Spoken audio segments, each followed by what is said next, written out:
Hello friends, welcome to my YouTube channel. আজকের আমাদের আলোচনার টপিক কী করলে। স্ট্রাকচারটি দেখো কী লেখা আছে, হোয়াট প্লাস শ্যাল বা will plus subject plus do. Next কিছু এক্সাম্পল দেখব। প্রথম এক্সাম্পলটি দেখো কী আছে, আমি কি করলে তুমি খুশি হবে, অর্থাৎ আমি এমন কি করব। তাহলে what shall I do so that you will be happy. What shall I do so that you will be happy. লাস্টে ইন্টারোগেটিভ সাইনটি বসাতে হবে। নেক্সট এক্সাম্পলটি দেখো, যে সে কী করলে তুমি মন দিয়ে পড়বে। তাহলে what will he do so that you will study attentively. What will he do so that you will study attentively. Next এক্সাম্পলটি দেখো কী লেখা আছে, আমি কি করলে তুমি এমনটা করবে না। তাহলে what shall I do so that you will not do like this. What shall I do so that you will not do like this.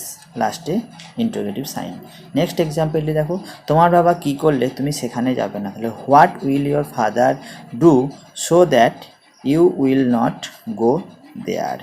What will your father do so that you will not go there. Friends, আশা করি তোমরা এই চারটে এক্সাম্পলের মাধ্যমে কী করলে এর ব্যবহারটা ভালোভাবে বুঝতে পেরেছো। সবাইকে অসংখ্য ধন্যবাদ ভিডিওটি দেখার জন্য। ভিডিওটি যদি ভালো লাগে অবশ্যই লাইক করবে এবং চ্যানেলটি সাবস্ক্রাইব করতে ভুলো না।